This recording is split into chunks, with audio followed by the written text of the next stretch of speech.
ഡാ നീ ആ കൃണാൽ പാണ്ഡ്യ കണ്ടുപിടി. നമ്മുടെ ടീമിൻ്റെ നല്ലതിന് വേണ്ടി രാവിലെ 7 മണിക്ക് തുടങ്ങിയ തേങ്ങയടി അവൻ. തേങ്ങ അടിക്കുമല്ലേ, പുള്ളി ബൗൺസർ അറിയാൻ പ്രാക്ടീസ് ചെയ്യുക. ഇവനെന്താ സ്വന്തം നിലയ്ക്ക് തന്നെ എടുത്തെറിയുന്നത്? അതായത് പുള്ളി തന്നെ ബൗൺസ് എറിഞ്ഞിട്ട് പുള്ളി തന്നെ ബാറ്റ് ചെയ്ത് പ്രാക്ടീസ്. ആരെയും ബുദ്ധിമുട്ടിക്കാത്ത ഒരാളത്. ബാറ്റിങ് അങ്ങോട്ട് റെഡി ആകാത്തതുകൊണ്ട് മൂഡ് സിംഗാണ് ചെറിയ.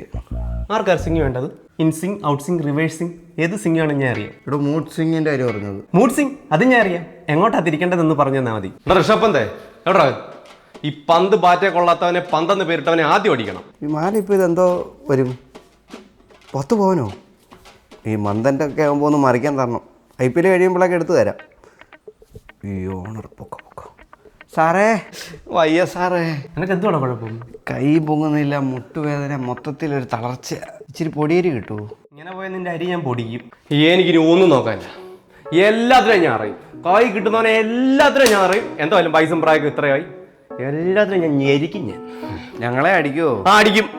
കടൽ കാറ്റിൻ നെഞ്ചിൽ കടലായി വളർന്ന സ്നേഹമുറങ്ങി. അയ്യോ ഓണർ, 2 ഡൈവ് ചെയ്യാം.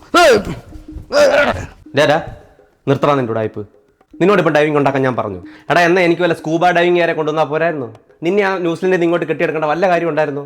അവൻ്റെ ഡൈവിങ് മോനെ കളിച്ച് നടക്കാൻ പറയാൻ പലരും കാണും. അവസാനം നമ്മളൊരു ജോലിയുടെ ആവശ്യത്തിന് എവിടെയെങ്കിലും ചെല്ലുമ്പം ഇവരാരും കാണത്തില്ല. അപ്പോൾ വിദ്യാഭ്യാസത്തിൻ്റെ പ്രാധാന്യം മനസ്സിലാക്കണം. ഇതിൽ നിന്ന് എന്ത് മനസ്സിലായി കുഞ്ഞിന്? എനിക്ക് പഠിക്കണ്ട, എനിക്ക് അടിച്ച് റെക്കോർഡ് ഇട്ടാൽ മതി. ഈ മോനിന് +1 ഉം +2 ഒക്കെ ചേരുമല്ലയോ? അവിടെ മോൻ ഒത്തിരി റെക്കോർഡ് ഉണ്ടാക്കാം. സുവോളജിയുടെ ബോട്ടണിയുടെ ഒക്കെ. ആദ്യം അതുണ്ടാക്ക്. അതും 150 രൂപ കൊടുത്താൽ മുരളിയാണ് എഴുതരും. ആൻറ്റിയുടെ ടീമിനെ എവിടെ കണ്ടാലും ഞാൻ അടിച്ച് റെക്കോർഡ് ഇടും. ആദ്യം മനസ്സിനാവിടെ എന്നിട്ടുണ്ടാക്കുന്ന നിലയമലി റെക്കോർഡൊക്കെ. ആൻറ്റിക്ക് വേറെ സൗണ്ട് ഉണ്ടോ? ഇല്ല. ആൻറ്റിയുടെ ടീമിനെ ഇനി അടിക്കാം. നീ ഒരു കാലത്തും കോണം പിടിക്കത്തട കാല. ഹർദിക്ക് ഇങ്ങനെ കളിച്ചാൽ പറ്റത്തില്ല, മനസ്സിലായോ?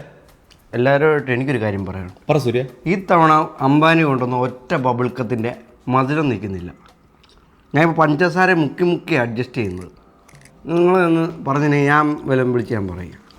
ഒരു ചാക്ക് ബൂമർ ഇറക്കാൻ പറ. സൂര്യ, തെറ്റെൻ്റെ ഭാഗത്താ. ഞാൻ നിന്നെ കാണരുതായിരുന്നു. മര്യാദയ്ക്ക് എനിക്ക് ബബിൾക്ക് ഇറക്കി തന്നില്ലെങ്കിൽ പോയിന്റ് ടേബിളിൻ്റെ അടിയിലൊക്കെ ഞാൻ ബബിൾ കോട്ട് ചോക്കും. ഇതെന്താ നീ ബോൾ ഇങ്ങനെ പുറകെ വെച്ചേക്കുന്നത്? ഞങ്ങൾ പണ്ട് കളിക്കുമ്പോഴേ അപ്പോഴത്തെ വീട്ടിലെ പയ്യൻ്റെ ബോൾ അടിച്ചു മാറ്റിയായിരുന്നു കളിക്കുന്നത്. അപ്പോൾ അതിങ്ങനെ എടുത്തുകൊണ്ട് പോകുന്നു, അവരൊന്നും കാണാതെ. ചിരിക്കത്തൊന്നും ഇല്ലേ? ഇക്കളും ഇല്ലേ? ഇവിടുന്ന് എന്തോ കിട്ടും. എല്ലാം കൂടെ കഴിഞ്ഞൊരു 23 കോടി രൂപ കിട്ടും മാസം അവസാനം. എന്തൊക്കെ ചെയ്യിപ്പിക്കും? നമ്മളൊരു 4-4:30 ഒക്കെ ആകുമ്പോൾ എഴുന്നേക്കണം. പശുവിനെ കറക്കാനെന്നോ? അല്ല, പ്രാക്ടീസ് ഉണ്ട്. അത് കഴിഞ്ഞ് നമുക്ക് തിന്നാൻ പാല്, കാപ്പി, പഴമൊക്കെ തരുമോ. ഇന്നത്തെ കൈയില്ലാത്തൊരു ഉടുപ്പ് വരും. അത് ജേഴ്സിയുടെ മുകളിൽ ഇട്ടിട്ട് ഒറ്റ ഇരിപ്പ ഒന്നും ചെയ്യാതെ. അയ്യോ, ചുമ്മാ ആയിരുന്നു 23 കോടി രൂപ മേടിക്കുന്ന ഒരാളെ ഞാൻ ആദ്യമായിട്ട് കാണുക. കണ്ണു കിട്ടായിരിക്കും. ഓസ്ട്രേലിയയിലും ഉണ്ടോ ഇതൊക്കെ? കണ്ണു വെക്കല്ലേ, എനിക്ക് നാളെ വേറെ ടീമിൽ പോയി ചുമ്മാ ഇരിക്കണ്ട. ഓറഞ്ച് ക്യാപ്പ് എനിക്ക് വേണോടാ. എനിക്കും വേണം ഓറഞ്ച് ക്യാപ്പ്. മാമ എനിക്കും വേണം ഓറഞ്ച് ക്യാപ്പ്. മുനകത്ത് സ്കെച്ച് പേനയുടെ ഓറഞ്ച് ക്യാപ്പ് ഇരിപ്പുണ്ട്. അടുത്ത് കളി വലിയ കൊച്ചു വർത്താനം പറയും. ഓറഞ്ച് ക്യാപ്പ് ഇല്ല, ഞാൻ ഗ്രൗണ്ട് വിട്ട് പോകുന്നു വിചാരിക്കുന്നു.